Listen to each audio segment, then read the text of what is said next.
एक जंगल में तीन नन्हे सुअर अपनी माँ के साथ रहते थे। कुछ समय बाद जब वो बड़े हुए तो उनकी माँ ने उन्हें बुलाया और कहा, मेरे प्यारे बेटों, तुम तीनों अब खुद की देखभाल कर सकते हो और खुद के दम पर अपना जीवन भी जी सकते हो। इसलिए अब मेरी ख्वाहिश है कि तुम तीनों इस जंगल के बाहर जाओ, दुनिया घूमो और अपनी मर्जी से जिंदगी को जियो। अपनी माँ की बात सुनकर तीनों सुअर अपने घर से निकले और शहर की तरफ जाने लगे। कुछ दूर चलने के बाद वो एक दूसरे जंगल में जा पहुंचे। तीनों सुअर काफी थके हुए थे। उन्होंने सोचा कि क्यों ना इसी जंगल में एक पेड़ के नीचे बैठकर आराम कर लिया जाए। फिर तीनों वहीं आराम करने लगे। थोड़ी देर आराम करने के बाद तीनों भाई एक दूसरे से अपनी आगे के जीवन की योजना बनाने लगे। पहले सुअर ने सलाह देते हुए कहा, मुझे लगता है कि अब हम तीनों को अपने अपने रास्ते जाते हुए अपनी किस्मत को आजमाना चाहिए। दूसरे सुअर को यह बात अच्छी लग गई, लेकिन तीसरे सुअर को यह विचार अच्छा नहीं लगा। तीसरे सुअर ने कहा, नहीं, मेरे ख्याल से हमें एक दूसरे के साथ ही रहना चाहिए और एक ही जगह पर जाकर अपना नया जीवन शुरू करना चाहिए। हम एक दूसरे के साथ रहते हुए भी अपनी अपनी किस्मत को आजमा सकते हैं।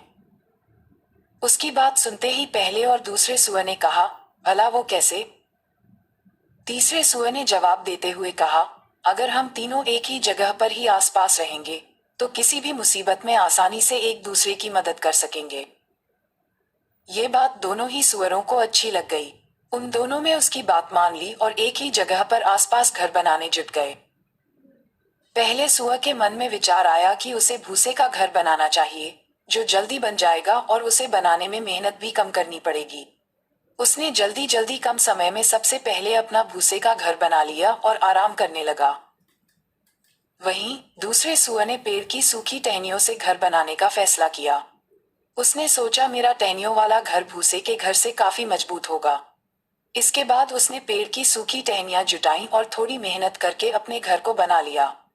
फिर वो भी उसमें आराम करने लगा और खेलने लगा। दूसरी तरफ तीसरे सुअर ने काफी सोच विचार के साथ ईंट पत्थरों से घर बनाने का निर्णय किया। उसने सोचा, घर बनाने में बहुत अधिक मेहनत तो लगेगी, लेकिन ये घर मजबूत और सुरक्षित भी होगा। ईंट का घर बनाने में तीसरे सुअर को 7 दिनों का समय लग गया। तीसरे सुअर को एक घर बनाने के लिए इतना मेहनत करते देख बाकी दोनों सुअरों ने उसका खूब मजाक बनाया। उन्हें लगता कि वो एक घर को बनाने के लिए इतनी मेहनत अपनी बेवकूफी की वजह से कर रहा है। वे दोनों उसे अपने साथ खेलने के लिए भी उकसाते थे, लेकिन तीसरा सुअर कड़ी मेहनत से अपना घर बनाता रहा। जब ईंटों से उसका घर बनकर तैयार हो गया, तो वह देखने में बहुत सुंदर और मजबूत लग रहा था। इसके बाद तीनों सुअर बड़े ही मजे में अपने अपने घरों में रहने लगे। उस नए स्थान पर उन तीनों को किसी तरह की परेशानी नहीं थी। इस वजह से तीनों अपने अपने घर में बहुत खुश थे।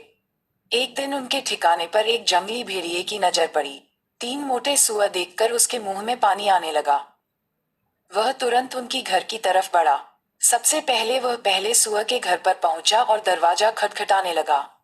पहला सुअर सो रहा था। दरवाजे की खटखट सुनकर जब वह उठा, तो उसने घर के अंदर से ही पूछा, कौन है दरवाजे पर? भेड़िया बोला, मैं हूं, दरवाजा खोलो और मुझे अंदर आने दो।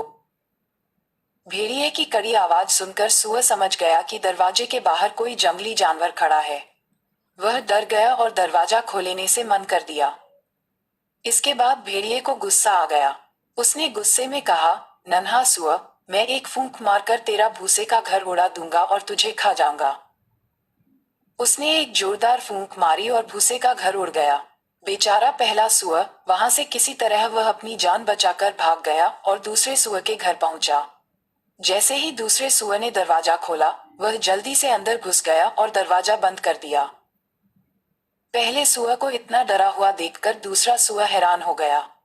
इतने में भेड़िया उसके घर पर भी पहुंच गया और दरवाजा खटखटाने लगा। भेड़िया फिर से बोला, दरवाजा खोलो, मुझे अंदर आने दो। आवाज सुनकर पहला सुअर पहचान गया कि दरवाजे पर भेड़िया ही है। उसने कहा, भाई, तुम दरवाजा मत खोलना। यह एक जंगली खूंखार भेड़िया है, जो हम दोनों को खा जाएगा। जब दूसरे सुअर ने दरवाजा नहीं खोला, तो भेड़िया फिर से गुस्से से लाल हो गया। वह चिल्लाया, नन्हे सुअरों, तुम्हें क्या लगता है, अगर तुम दरवाजा नहीं खोलेगा, तो क्या तुम दोनों जिंदा बच जाओगे? इस टहनियों से बने घर को मैं एक झटके में ही तोड़ सकता हूँ। इतना कहते ही भेड़िए ने एक ही झटके में टहनियों से बना दूसरे सुअर का घर तोड़ दिया। अब दोनों सुअर वहां से तेजी से भागे और तीसरे सुअर के घर पहुंचकर उसको सारी बात बता दी। ये सब सुनकर तीसरे सुअर ने कहा, तुम दोनों डरो मत। मेरा घर बहुत मजबूत है। वह जंगली भेड़िया इसे नहीं तोड़ सकता है। लेकिन वे दोनों सुअर भेड़िए से काफी डरे हुए थे, इसलिए घर के एक कोने में जाकर छिप गए। इतने में वहां पर भेड़िया आ गया। वह तीसरे सुअर के घर का दरवाजा खटखटाने लगा। उसने कहा, दरवाजा खोलो जल्दी से और मुझे घर के अंदर आने दो। तभी तीसरे सुअर ने बिना डरे हुए कहा, नहीं, हम दरवाजा नहीं खोलेंगे।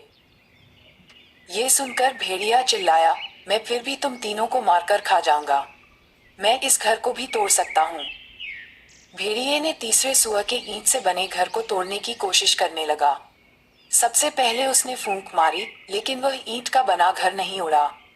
इसके बाद उसने अपने पंजे से घर को तोड़ने का प्रयास किया, लेकिन इसमें भी वह असफल रहा। उस जंगली भेड़िए के बहुत प्रयास करने के बाद भी तीसरे सुअर का ईंट से बना घर नहीं टूटा, लेकिन फिर भी भेड़िए ने हार नहीं मानी। उसने तय किया कि वह घर के अंदर चिमनी के रास्ते में घुसेगा। पहले वह घर की छत पर चढ़ा, फिर चिमनी के रास्ते घर के अंदर घुसने लगा। चिमनी के अंदर से आ रही आवाजों को सुनकर पहला और दूसरा सुअर और ज्यादा डर गए और रोने लगे। तभी तीसरे सुअर को एक तरकीब सूझी। उसने चिमनी के नीचे आग जलाई और एक बर्तन में पानी भरकर वहां पर उबलने के लिए रख दिया।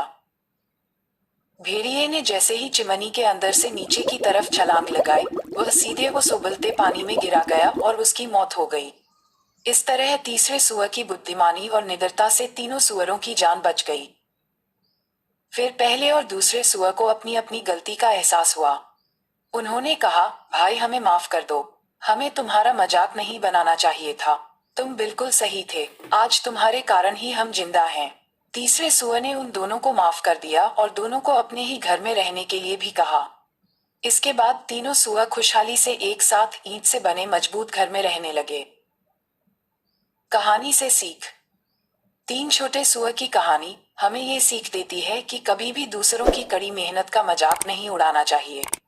साथ ही खुद भी कड़ी मेहनत करनी चाहिए और सूझबूझ कर ही कोई फैसला करना चाहिए।